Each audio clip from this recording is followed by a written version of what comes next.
네, 이제 오늘의 세 번째 주제인데요. 코리아 디스카운트에 관한 내용입니다. 네, 그 메리츠 금융그룹이 지난주에 증권화재 100% 자회사 계획을 발표하면서 세 회사가 모두 상한가를 가게 됐죠. 사실 제가 이제 메리츠 금융그룹이 얼마나 주주 친화적인 기업인지에 대해서는 저희 채널에 많이 오래 보신 분들은 너무 잘 아실 것 같아요. 왜 그러냐면 제가 검색을 한번 해보니까는 메리츠 관련해서 영상 여러 개 만들었었더라고요. 요것도 보시면은 그래서 저 양반은 저렇게 생각하는구나 라는 게 아마 느껴지실 겁니다. 그렇지만 아주 짧게 말씀을 드리자면 제가 회사를 다니고 있을 때 운용사에 과거 다니고 있을 때에 금융당당을 좀 길게 했었어요.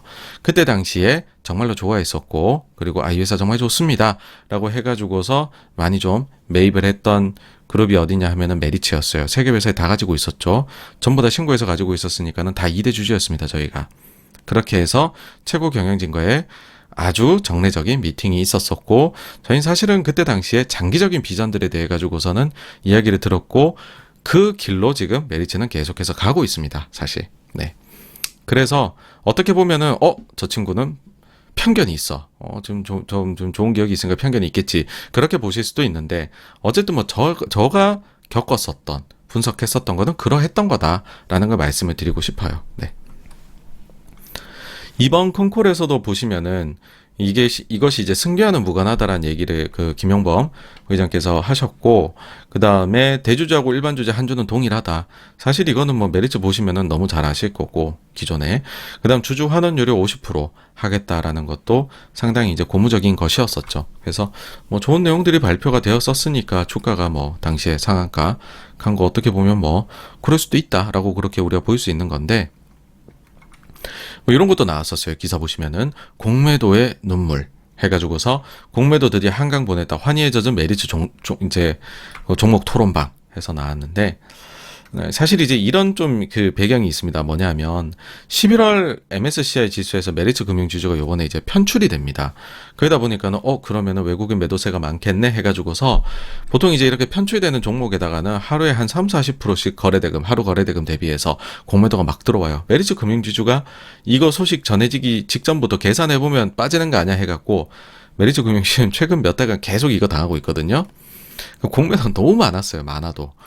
그러니까는 이번에 저런 소식 나오니까 상한가 쭉 가버리는 거죠.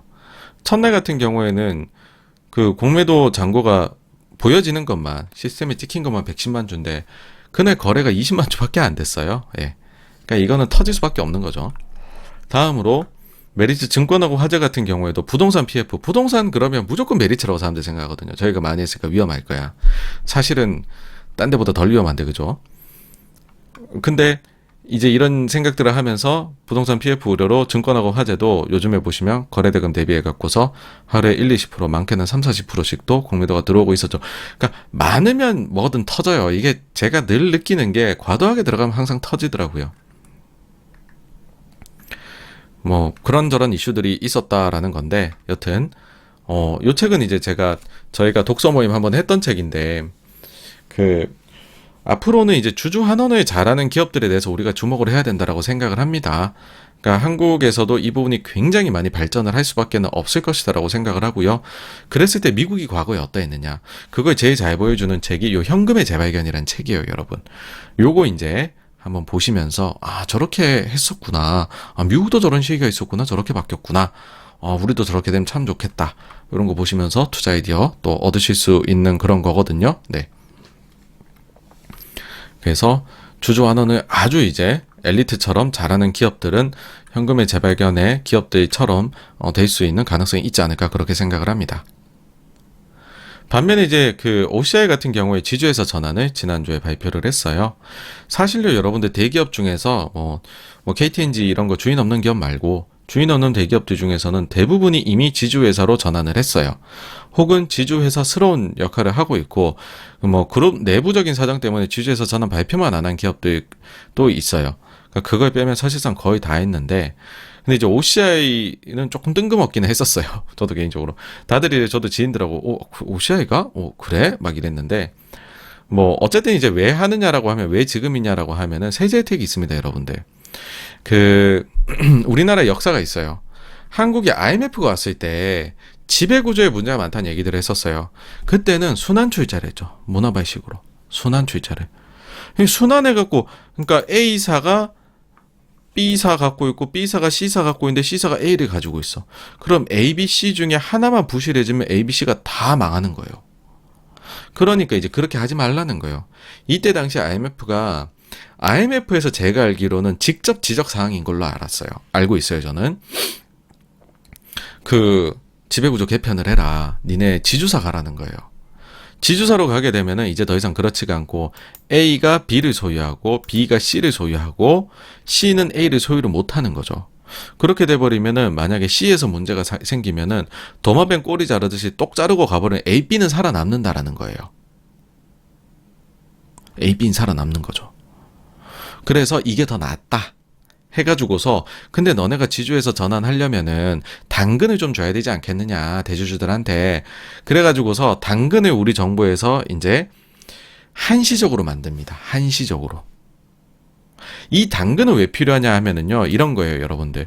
지주회사를 갈 때 보통 회사를 이렇게 두 개로 쪼개요. 그리고 얘는 홀딩스가 되고 얘는 사업회사가 되겠죠. 그럼 사업회사 주식을 여기에 현물 출자를 하거나 공개 매수에 참여를 해요. 그러면은 현물 출자가 됐든 공개 매수가 됐든 여러분들 주식을 매도를 하는 게 되잖아요. 내가 가지고 있는 사업회사의 지분을 매도를 해서 새롭게 지주회사의 지분을 취득하는 게 됩니다, 여러분. 자, 그러면 여기에서 재벌들이, 대주주들이, 우리나라 대기업의 대주주들이 이걸 얼마에 취득했겠어요? 엄청 싼 가격에 취득을 하고 있겠죠. 그쵸? 뭐 100원, 주당 100원, 10원 막 이럴 거예요. 근데 이게 주당 몇만 원이 돼 있어요. 근데 이거를 분할했고 홀코랑 오코로 그러니까 지주사하고 사업회사로 분할을 했고 이 지분을 어쨌든 팔아서 지주사의 지분을 취득하는 게 되잖아요. 그러면은 나의 취득원가하고 이 사업회사 지분만큼을 판 거 사이에 차익이 생기죠. 양도세를 내야죠. 양도세. 이걸 면제해 준다는 거예요. 끝내주죠. 이게 이제 그 과세 특례예요.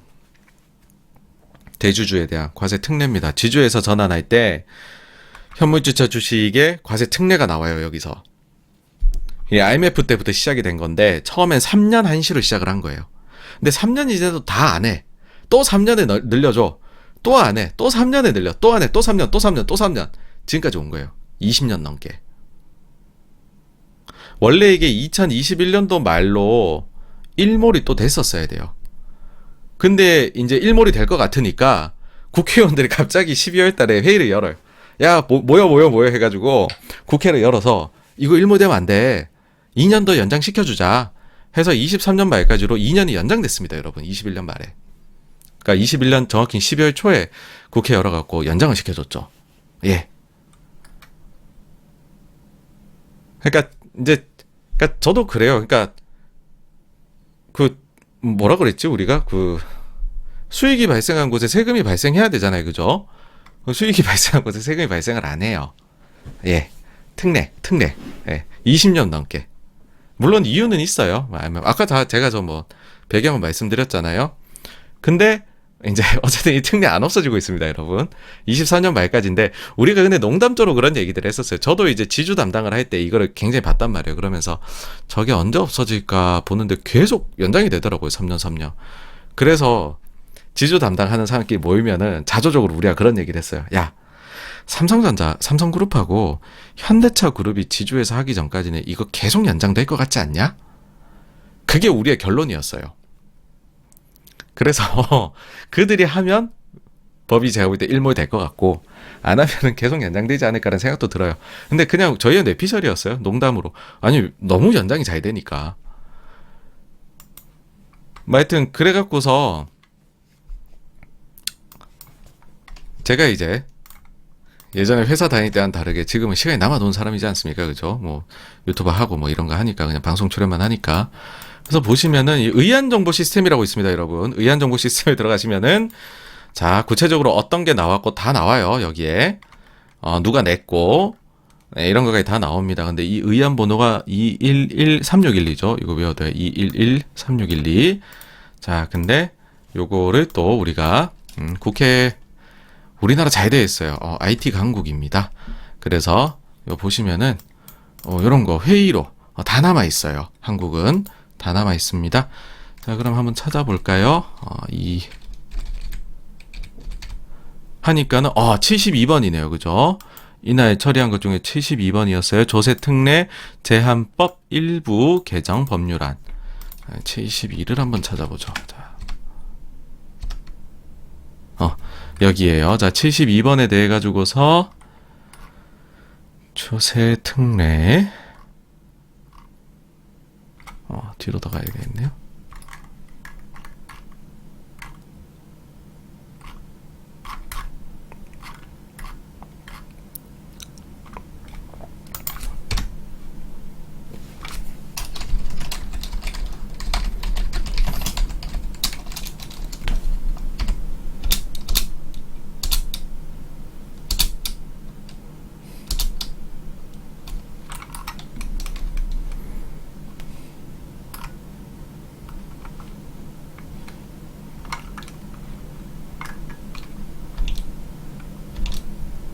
자, 조세특례제한법 일부 개정 법률안 총 216분께서 해주셨고요. 207인이 찬성을 하셨네요.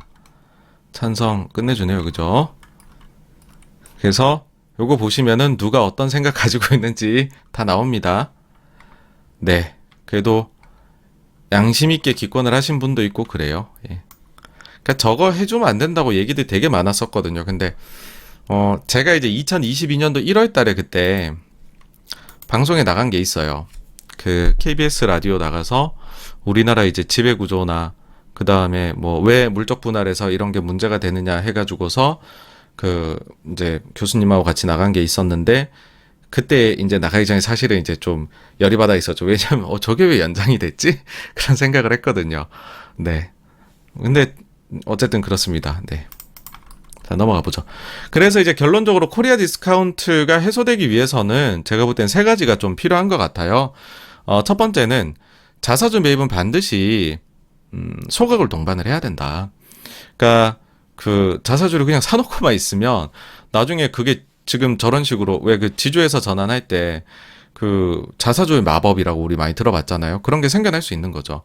근데 소각이 돼버리면 자사주의 마법이 안 생겨나죠. 이번에 OCI 보시면은 자사주의 마법이 없네? 라고 생각하실 수 있는데 아닙니다. 적은 거예요. 약간은 있어요. 왜냐면은 그 자사주 매입하기로 그러니까 지주에서 전환한다라고 분할하기 전에 자사주를 사겠다라고 1년 기간 동안에 신탁 계약을 맺어 놓으면은 그 사이에는 사고 거기서 자사주 마법을 누릴 수가 있어요. 네. 그거는 해놨어요. 그거 설명서 보시면은 자사주 매입 그때까지 종료한다고 나와 있습니다. 자사주 효과 누립니다. 1.3% 정도밖에 안 되긴 하지만, 네. 어쨌든 그게 있고, 그 다음 아니면은 뭐, 주가 나중에 올랐을 때, 우리 사업하는데 돈 필요해요. 그래갖고 자사주를 팔아버리면, 그러면 주식 시장 입장에서 오버행이 돼버리잖아요. 그러니까 자사주 매입은 해외처럼 그냥 이거는 매입은 이꼬르 소각이다. 이렇게 돼야 됩니다. 이게 첫째고, 두 번째로는 이중상장 문제가 해소가 되어야 됩니다. 이중상장이 딴 게 문제가 아니에요. 뭐 여러 가지 다른 것들도 문제가 있지만은 최고 문제가 되는 건 뭐냐면 이해상충의 문제가 발생할 가능성이 여러분들이 높다라는 것이에요. 가령 예를 들어보죠. 어떤 회사가 신사업을 하려고 해요. 신사업을 하려고 하는데 자회사가 여러 개가 있을 거 아니에요. 관계사가 있고 누가 할래? 근데 누가 봐도 이거는 돈이 돼요. 그럼 막 하고 싶을 거잖아요. 그쵸? 근데 이제 대주주가 탁 찍어주고 네가 해. 자회사 중에 하나에다 딱 해요. 근데 만약에 여러분들 그게 다 상장이 돼 있다 생각을 해보세요. 탁 찍어준 회사가 하필이면 대주주 지분이 높은 회사예요. 안 찍어준 회사들은 그중에서 막 투자만 많이 앞으로 향후 몇 년간은 맨 땅에 헤딩하듯이 박아야 되는 회사는 알고 보니까 대주주 지분 적고 상장은 돼 있는데 그런 회사예요. 그러면은 이제 그 저쪽 입장에선 그런 거죠. 왜 우리가 저 사업을 시작하면 안 돼? 그럼 불만이 생기겠죠. 그러면은 미국 애들은 가만히 있지 않습니다. 소송을 겁니다. 저렇게 하면 안 되지. 나한테도 기회를 줘야지. 너가 왜 그 사업을 시작을 해? 이렇게 되는 거죠. 그래서 미국의 경우에 같은 계열사가 여러 개가 상장이 돼 있으면은 뭐 할 때 특히 이제 신사업 진출을 할 때 이해상충 문제 발생할 가능성이 너무 높기 때문에 이제 보통의 경우에는 다 이제 그 하나만 상장 남겨놓고 나머지는 다 없애버리죠. 그러니까 뭐 예를 들면 그런 거죠. 뭐 그 우리 같은 경우에는 계열사들 다 상장이 돼 있는데 미국 같은 경우에는 구글이다, 알파벳이다 해버리면은 유튜브, 그 다음에 뭐 검색 광고, 그 다음에 자유정하는 웨이모, 뭐 전부 다 그냥 그 중에 하나라도 마음에 들어서 내가 살려고 하면은 상장된 게 알파벳밖에 없잖아요. 예. 그러니까 그렇게 돼버리면 그 안에서 자기네끼리 어쩌고 저쩌고 찌지고 뽑고 주고받고 하는 거는 사실은 문제가 안 되는 거죠. 예. 그렇습니다. 그래서 이중상장 문제는 조금, 그러니까 사실 우리가 고도 성장기엔 돈이 너무 없으니까 이중상장, 다중상장이라도 해가지고서 돈을 최대한 끌어들여 사업해야 되는데, 지금은 이제 유보가 많이 생긴 데들도 있으니까 이게 단순히 유보율이 높다 그런 게 아니라 현금을 쓰지를 못한다거나 아니면은 나의 지배구조의 이득을 보기 위해서 이런 것들을 하는 데들이 있거든요. 근데 그건 문제다. 그건 막아야 된다. 그렇게 봅니다. 일본 같은 경우에 아베노믹스가 왜 사람들이 이제 와 대단하다라고 얘기를 했었냐면, 일본도 이랬어요. 근데 그거를 법 체계를 다 하나하나씩 개정을 해 나갑니다. 그래가지고서 일본에서 야 이중상장 하지 마, 니네 좀 하지 마라 해서 엔티티가요, 자회사의 엔티티 도코모를 우리로 치면 KT에서 유선하고 무선이 원래 분리되어 있는 거거든요. 둘 다 따로 떼서 상장되어 있는 건데 하나를 이제 이제 상장 폐지시켜 버립니다. 여기에 돈이 44조가 들어갔었어요. 그 다음에 이토츠 상사가 패밀리마트를 그런 식으로 해서 상장 폐지를 시켰습니다.